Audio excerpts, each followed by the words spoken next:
தாய் தமிழ் உறவுகளுக்கு வணக்கம். திமுக எம்எல்ஏ ஆத்திரத்தில் தனது பதவியை ராஜினாமா செய்தார். திமுக எம்எல்ஏ ஆத்திரத்தில் தனது பதவியை ராஜினாமா செய்தார் என்ற தலைப்பில் இந்த காணொளியை நாம் காண்கிறோம். திமுக தன்னுடைய வேட்பாளர் பட்டியலை நேற்றைக்கு முன்தினம் அறிவித்தது.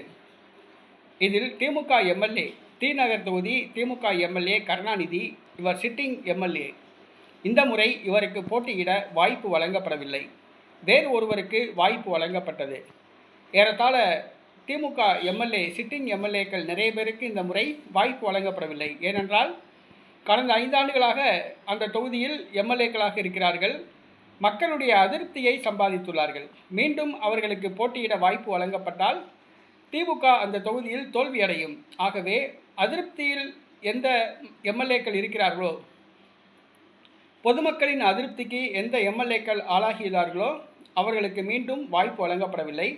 அந்த வகையில் தி.நகர் தொகுதி சட்டமன்ற உறுப்பினர் கருணாநிதிக்கு வாய்ப்பு வழங்கப்படவில்லை. இதன் காரணமாக தனது சட்டமன்ற உறுப்பினர் கருணாநிதி அவர்கள் தனது கட்சி பதவியை ராஜினாமா செய்துள்ளார்.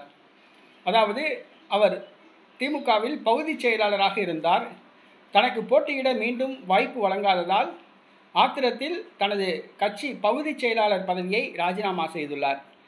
காலங்காலமாக திமுகவுக்கு உழைத்து வந்தவர் இந்த கருணாநிதி. அவருக்கு மீண்டும் போட்டியிட வாய்ப்பு வழங்கப்படவில்லை. இந்த ஆத்திரத்தில் தன்னுடைய பதவியை ராஜினாமா செய்துள்ளார். இது திமுக தலைவர் மு.க. ஸ்டாலினுக்கு ஒரு அதிர்ச்சியை கொடுத்துள்ளது.